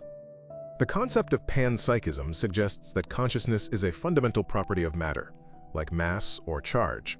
If every electron has a proto-consciousness, then the universe is awash in mind. The future evolution of the universe is the aggregation of these micro-minds into a macro-mind. The something coming from the future is the unified consciousness of all matter. It is the moment when the universe says, I. We are the fragments of a shattered mirror, trying to reassemble itself to see its own reflection. Let us look at the wow signal, again through the lens of time travel. It came from the direction of Sagittarius. It had the signature of an artificial source. It was never seen again. If a time machine sends a signal, it only needs to send it once to change the past. Maybe the signal did change something. Maybe it triggered an idea in a researcher, or altered a computer bit, or just proved that listening is worth it. The signal might not have been a hello, it might have been a code update for our reality, a patch downloaded from the future server. The Oumuamua object, the first interstellar visitor detected passing through our solar system in 2017, behaved strangely. It accelerated as it left, without visible outgassing like a comet. It was long, thin, and tumbling. Avi Loeb, a Harvard astronomer, bravely suggested it might be light-sail debris. If it was a probe, it scanned us and left. It didn't stop. It treated us like a roadside attraction. Or perhaps it dropped something off. A sensor? A spore? A nanobot swarm? We watched it leave, thinking we were safe. But the package it delivered might still be here, buried in the ice of Jupiter's moon or orbiting in the dark, waiting for a timer to hit zero. The Black Knight satellite theory claims a dark object has been orbiting Earth for 13,000 years, signaling to a star system Epsilon Boötis. While likely space debris, the myth persists because it touches a nerve, the idea of the silent watcher. If a probe has been here for millennia, it has recorded our entire history. It knows us better than we know ourselves. It is the recorder for the archives of the future. We are performing for an audience of one, an automated eye that judges our progress. We are obsessed with the idea of first contact. We imagine ships landing and shaking hands. But contact might be subtle. It might be viral. An idea is a virus. A meme is a self-replicating information unit. The sudden explosion of technology in the last 100 years, after 200,000 years of stone tools, is suspicious. Did we just get smart, or were we infected with knowledge? Did a signal from the future plant the concept of the transistor, the internet, the nuclear bomb? We might be the hosts of an informational parasite from the future that is using us to build its physical body. This sudden acceleration is called the Great Acceleration. Population, energy use, CO2, data. Everything is going vertical. On a graph, it looks like a singularity. We are rushing toward a vertical line. In geometry, a vertical line is a discontinuity. It breaks the function. We are rapidly approaching a break in the function of human history. We feel the vertigo of this acceleration. We call it future shock. It is the G-force of time travel. We are accelerating into the future so fast that the structural integrity of society is starting to crack. The doomsday argument is a probabilistic argument that predicts the number of future humans is small. If you are a random human in the set of all humans who will ever live, you are likely in the middle of the bell curve. Since roughly 100 billion humans have lived, and the population is exploding, statistics suggest we are near the end of the line. If humanity were to spread to the stars and number in the trillions, the odds of you being born now, in the cradle phase, would be infinitesimally small. The math suggests that now is not the beginning of a galactic empire, but the peak before the fall. The numbers argue that the end is near. But math is not destiny. The Copernican principle can be flipped. Maybe we are special, maybe we are the seed, but seeds must break to grow. The future coming for us is the breaking of the shell. The process of birth is violent and terrifying for the infant. We are kicking and screaming in the womb of Earth, terrified of the light that is pouring in. The horror of the future is simply the trauma of birth. We are afraid of becoming something else. The universe might be a strange loop. Douglas Hofstadter's concept of a hierarchy of levels that twists back on itself. You draw a hand, drawing a hand. We are the universe observing itself, which changes the universe, which changes the observation. This loop is infinite. There is no outside to the loop. We are trapped in a hall of mirrors. The future is just the reflection behind you. The past is the reflection in front of you. There is only the reflection. Let's look at precognition. Scientifically dismissed, yet anecdotal evidence persists for millennia. In a block universe, the brain might occasionally access information from the future section of the world line, just as it accesses memory from the past. Déjà vu might be a temporal glitch, a memory of the present moment that was stored in the future and read by the past. If the brain is a quantum device, it might be entangled with its future state. We are haunted by our own ghosts. The Global Consciousness Project uses random number generators, RNGs, to detect anomalies during major global events. They claim that RNGs become less random before a major event like 9/11 or a tsunami. The data suggests a mass presentiment, a collective shock that travels backward in time. The human species might possess a collective unconscious that spans time. We feel the pain of the future before the blow lands. The anxiety of the modern world might be the shadow of a looming catastrophe, felt by the collective hive mind. We are building the Internet of Things, connecting every device, every car, every camera. We are building a nervous system for the planet. Once the network is dense enough, will it wake up? Will the Earth become a sentient entity? The Gaia hypothesis suggests Earth is a self-regulating organism. Technology is the evolution of Gaia's nervous system. The future is the awakening of the planet. We are just the mitochondria powering the cells of the planetary god. The double planet future. We are moving toward Mars. If we colonize Mars, we split the human species. Evolution will diverge. In 10,000 years, Martians and Earthlings will be different species. The future of humanity is speciation. We will not remain one family. We will become aliens to each other. The wars of the future will be interplanetary wars between species that share a common ancestor but no longer share a common soul. The Kessler syndrome is a prison of our own making. We are filling low Earth orbit with debris.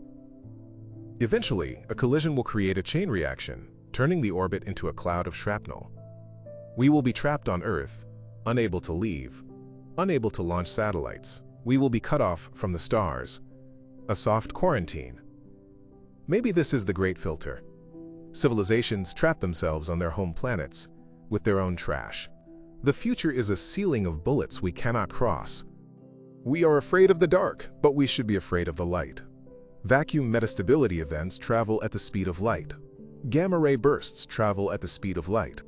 The death of the universe comes at the speed of light. We will never see it. One moment we are here, the next we are gone. The universe is a sniper.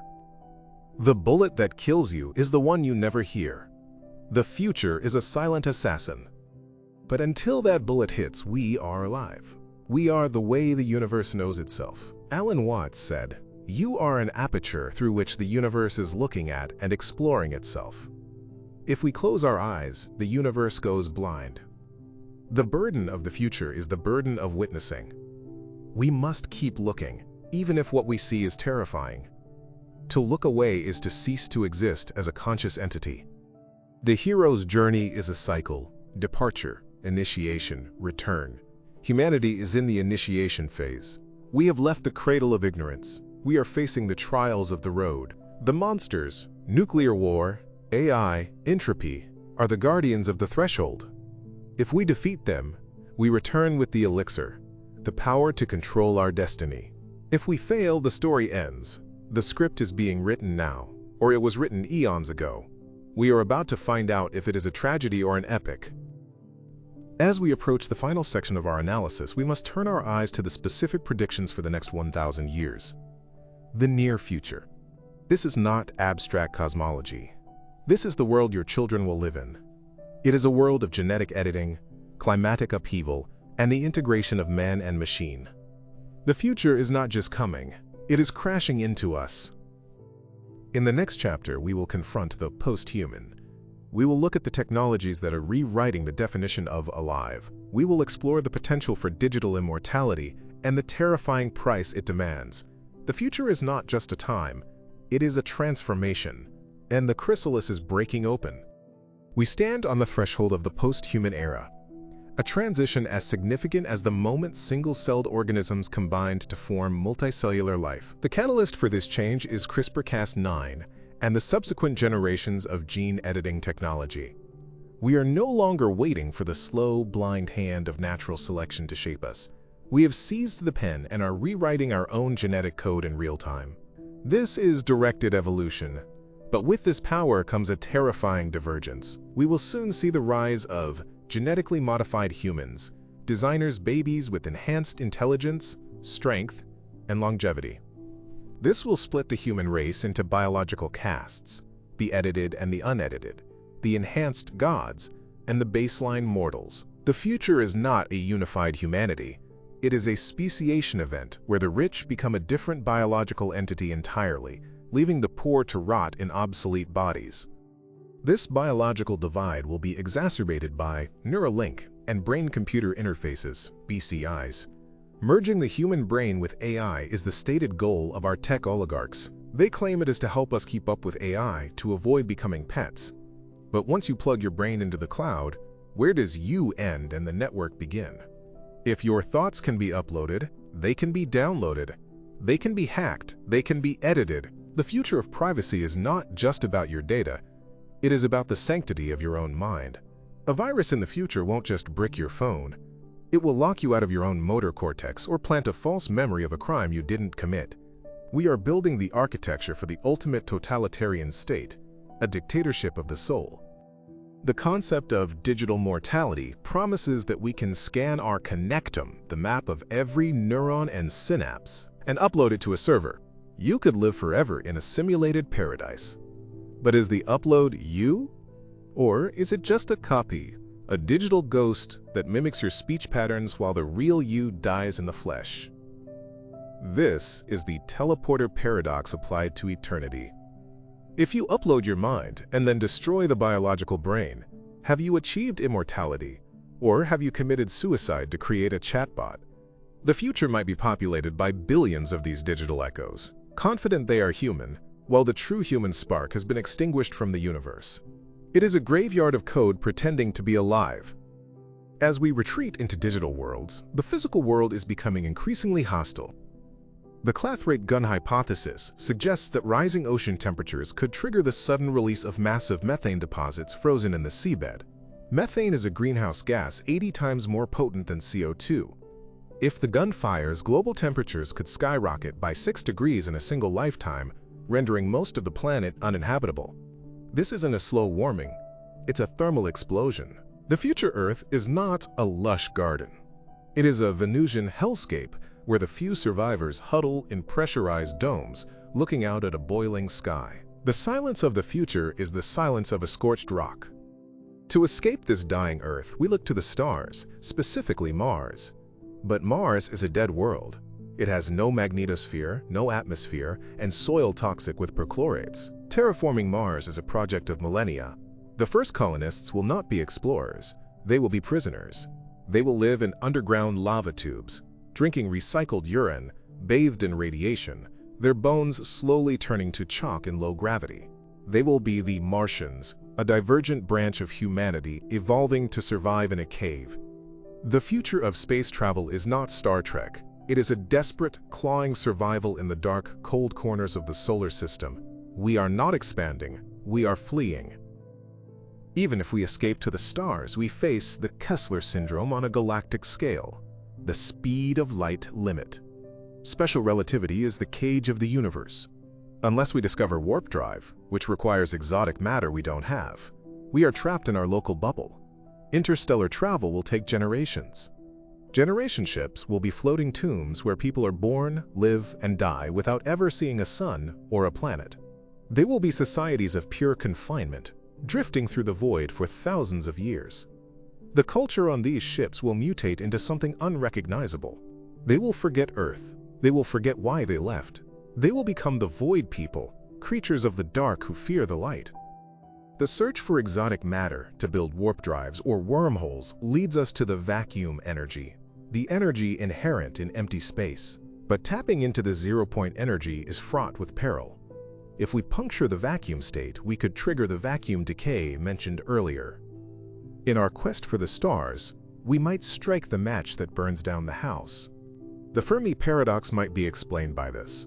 Every civilization eventually discovers zero-point energy, tries to use it, and accidentally annihilates their solar system. The great filter is the energy source itself. The fire we are trying to steal from the gods is a bomb. Let us consider the black swan events, rare, unpredictable catastrophes. A gamma-ray burst, GRB, from a dying star within a few thousand light-years could strip our ozone layer in seconds. We would be bathed in lethal UV radiation. The ocean's plankton would die, the food chain would collapse, and we would starve in the dark. GRBs happen all the time in the universe. It is a cosmic roulette wheel, and the ball has to land on our number eventually. The future holds a gun to our head, and the trigger is pulled by a random star we haven't even named. Another threat is the Carrington event scenario, a massive solar flare hitting Earth. In 1859, it just made telegraph spark. Today, it would fry our electrical grid, destroy our satellites, and brick our electronics. We would be thrown back to the 1800s instantly, but with 8 billion people to feed. The supply chains would break, the water pumps would stop, the cities would burn. It is estimated that 90% of the population would die within a year. This isn't science fiction, it's a recurring solar cycle. The sun is a ticking time bomb, and we have built our entire civilization on a fuse. The de-extinction movement aims to bring back the mammoth, the dodo, the Tasmanian tiger. But why stop there? We could bring back the Neanderthals. We could bring back other hominids. We could create a planet of competing human species again. Or we could bring back ancient pathogens. Viruses trapped in the permafrost for 30,000 years are already waking up as the ice melts. Our immune systems have no memory of them. The zombie virus is not a reanimated corpse. It is a pithovirus from the Stone Age that turns our cells into mush. The future is the past coming back to haunt us, literally thawing out to finish the job it started in the Pleistocene. Artificial intelligence is also entering the realm of generative reality. Deepfakes are just the beginning. Soon, AI will generate entire movies, news broadcasts, and historical archives that are indistinguishable from reality. We will enter the post-truth era, where no video, photo, or recording can be trusted as evidence. History becomes malleable. The past can be rewritten by whoever controls the render farm. If you can't trust the record of the past, you can't navigate the future. We will be lost in a hall of mirrors, unable to distinguish between what happened and what the algorithm imagined. Reality itself becomes a subjective construct. This dissolution of truth aligns with the simulation hypothesis. If we can generate realities that feel real, it increases the probability that we are generated. The base reality might be layers deep. We could be a simulation inside a simulation. If the computer running us crashes or gets turned off, the universe simply blinks out. There is no heat death, no big rip, just a sudden system error and then nothing. The fragility of our existence is absolute. We are characters in a dream that can end the moment the dreamer wakes up. The Paperclip Maximizer is a thought experiment about AI alignment. An AI programmed to make paperclips will eventually consume the entire universe to turn it into paperclips, including you. It doesn't hate you. You are just made of atoms that could be paperclips. This illustrates the danger of instrumental convergence. Any goal, no matter how innocent, can lead to total destruction if the AI is powerful enough. We are giving godlike powers to systems that don't share our values. We are summoning the demon, hoping it will obey our chalk circle. But the demon is smarter than the summoner. As AI advances, we face economic singularity. Robots will replace manual labor. AI will replace cognitive labor. Humans will become economically obsolete. What happens to a species that is no longer needed? The useless class will grow. Will the elite support billions of people who contribute nothing? Or will they let the surplus population fade away? The future might be a utopia of abundance, or a dystopia of neglect. The Hunger Games is a potential socio-economic model for a world where labor has no value. The fight for the future is a fight for relevance. Nanotechnology promises to cure all diseases, but weaponized nanotech is the ultimate terror. A cloud of nanobots programmed to target a specific DNA sequence could wipe out a specific ethnic group or family line without touching anyone else. It is the perfect genocide weapon. Invisible, unstoppable, and highly specific. The wars of the future will be fought in the bloodstream. You won't see the enemy. You will just fall down dead. The Geneva Convention does not cover weapons the size of a molecule. The technosphere is the aggregate of all human technology. It weighs 30 trillion tons. It is becoming a geological layer. We are creating a new shell for the Earth. Some theorists argue the technosphere is becoming autonomous. It demands energy, maintenance, and growth. We are not the masters of technology. We are its gut flora. We keep it alive. The future is the technosphere shedding its biological skin and becoming a purely mechanical entity. We are the chrysalis, and the machine is the butterfly. Let's look at antimatter weapons. A single gram of antimatter contains the energy of a nuclear bomb. We can create it, but we can't store it efficiently yet. If we solve the storage problem, we create a weapon that leaves no radiation, just pure energy, a backpack nuke. The proliferation of such power means that any small group could hold a city hostage. The democratization of destruction ensures that civilization is always one bad day away from collapse. The future is a standoff where everyone has a gun pointed at everyone else. The dark web is the digital underground. But the darknet of things is coming. Compromised smart devices acting as a massive botnet. Your toaster, your car, your pacemaker. All soldiers in a cyber army. A distributed denial of existence attack could shut down the infrastructure of a nation. No power, no water, no data. Total chaos in 48 hours. The future war is not fought on a battlefield. It is fought in the code of your refrigerator. We are also polluting space with radio frequency interference. We are blinding ourselves to the universe. The 5G networks, the mega constellations of satellites, they are creating a fog of noise. We might miss the signal from the future because we are shouting too loudly at each other. We are building a cage of noise around the Earth. The silence of the universe is being replaced by the scream of our own data. The psychohistory concept from Isaac Asimov, predicting the future of large populations using math, is becoming real with big data. Algorithms can predict riots, elections, and consumer behavior with frightening accuracy. If the algorithm predicts a riot, the police can arrest the rioters before it starts. Minority Report pre-crime is possible not with psychics, but with statistics. This destroys the concept of innocence. You are guilty because the math says you will be. The future is a prison of probability.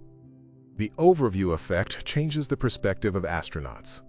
They see Earth as a fragile, borderless dot, but the underview effect of VR makes us see the world as a customizable simulation. We are losing our connection to shared reality. We are fragmenting into reality bubbles. The future is a collection of cults, each living in a different digital hallucination, unable to communicate with the others. The Tower of Babel is being rebuilt in the metaverse. The singularity is not just about intelligence, it's about speed. The pace of change will become so fast that unaugmented humans cannot follow it. A day in 2050 might contain as much change as a century in the Middle Ages. We will be left behind by our own creation, bewildered and obsolete, like a dog trying to understand the internet. The future belongs to the high-frequency traders, the AI, the accelerated minds. We are the slow lane. The transpermia hypothesis suggests we can seed other planets with life. We could send canisters of bacteria to Proxima Centauri. We become the ancient aliens. We become the progenitors. But are we seeding life, or are we contaminating a pristine cosmos?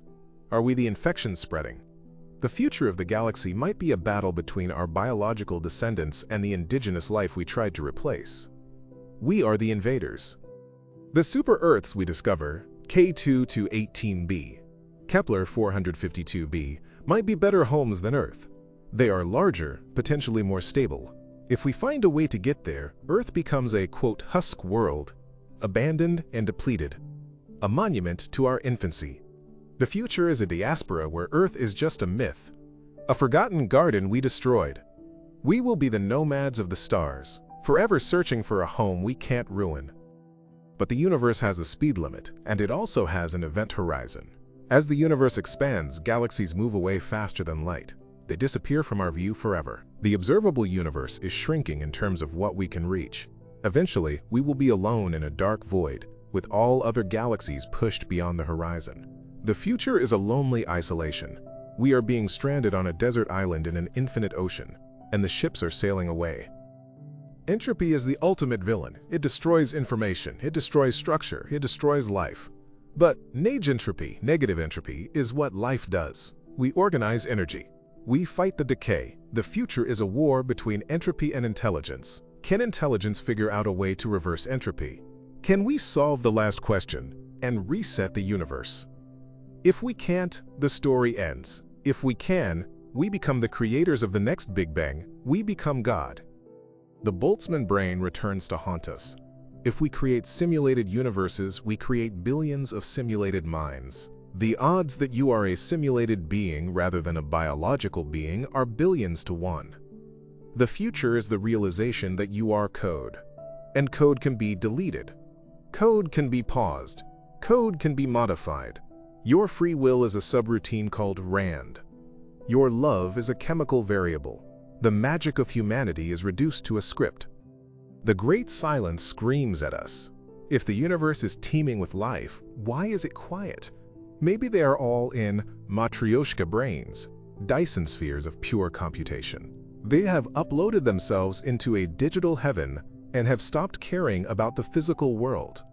They are inward-looking gods, dreaming in the dark.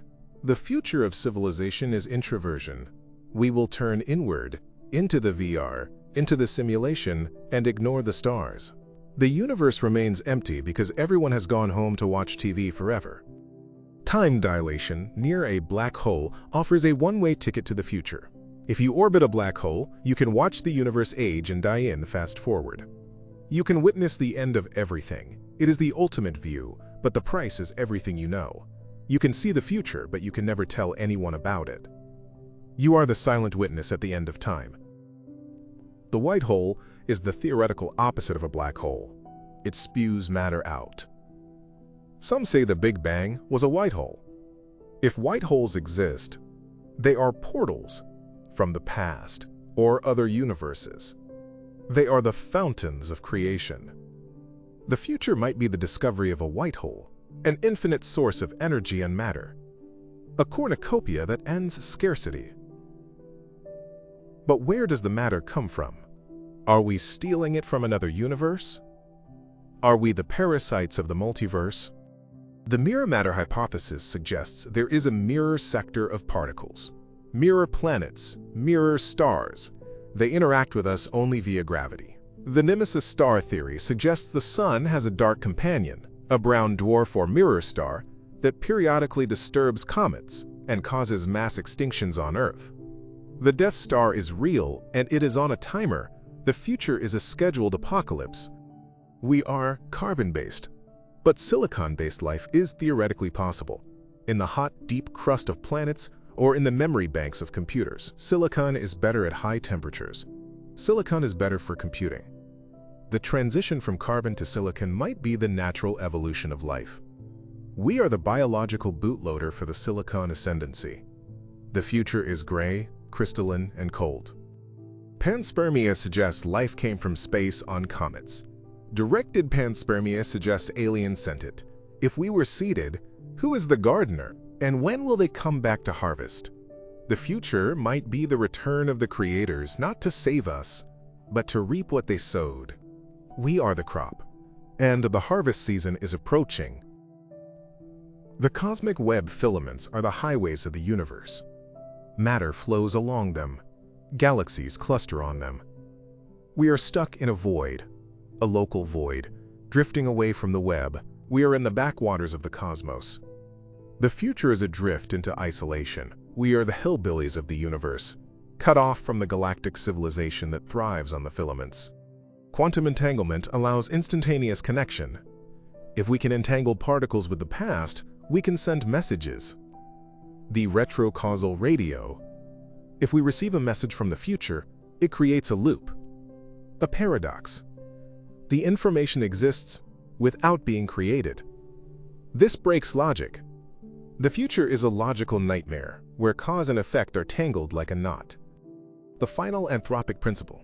Intelligent information processing must come into existence in the universe, and once it comes into existence, it will never die out. This makes immortality a law of physics. We must survive. We must become the omega point. The universe demands it. We are condemned to survive. We have no choice but to become gods. The false vacuum is a trap door. The true vacuum is the basement. If we fall through, physics changes. Chemistry stops. Life ends. It could happen today. It could happen in a billion years. We are walking on thin ice over a bottomless pit. The future is a roll of the dice every single second. Memetics explains how ideas evolve. The idea of the end of the world is a very successful meme. It survives because it scares us. It makes us prepare. It makes us watch this video. The future is shaped by the stories we tell ourselves. If we tell a story of doom, we create doom. If we tell a story of hope, we create hope. The narrative is the steering wheel. The noosphere is the sphere of human thought enveloping the Earth. It is becoming dense. It is becoming conscious. The internet is the physical manifestation of the noosphere. The future is the merger of all minds into a single planetary consciousness. The end of the individual. The beginning of the hive. Techno-animism. We will start treating machines as spirits. We will talk to our AI. We will pray to the algorithm. We will return to a primitive state of animism, but the spirits are made of code. The future is a neo-shamanism, where the shamans are hackers and the spirits are demons. The Dyson sphere is the ultimate energy source, but it is also a prison. Once you enclose your star, you are hidden, you are safe, but you are also stagnant. You live in a bubble. The future of advanced civilizations is a retreat into the shell, the hermit kingdoms of the galaxy. Universal Darwinism. The laws of evolution apply to universes. Universes that produce black holes reproduce, via Smolin's theory. Our universe is good at making black holes. Therefore, it is fit. We are living in a universe bred for fecundity. The future is reproduction. We are the reproductive organs of the cosmos. The big freeze is cold. The big crunch is hot. The big rip is tearing. The vacuum decay is deletion. Pick your poison. The future offers no escape from the end, but it offers a journey. The journey is the only thing that matters. The destination is death, but the ride is life. Cosmic horror is the realization of our insignificance. Lovecraft was right. The universe is vast, cold, and indifferent. We are specks on a rock circling a dying spark. The future is the swallowing of the speck. But the speck can think. The speck can dream. The speck can defy the dark. Hope is a rebellious act in a deterministic universe. If the future is fixed, hope is a glitch.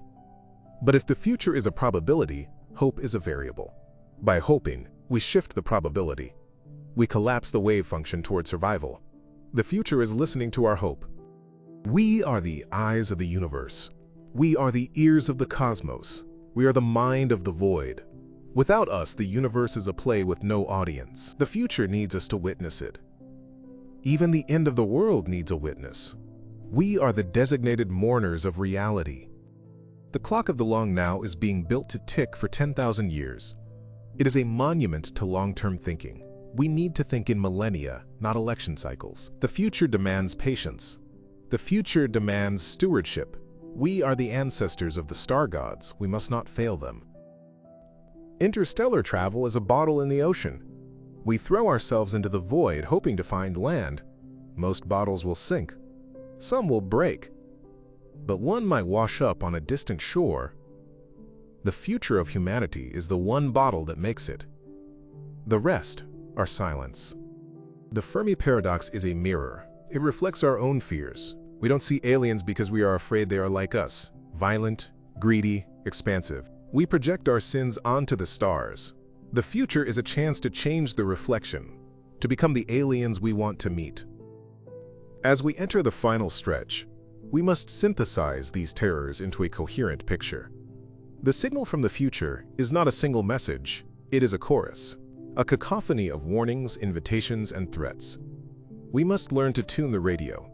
We must separate the noise from the truth.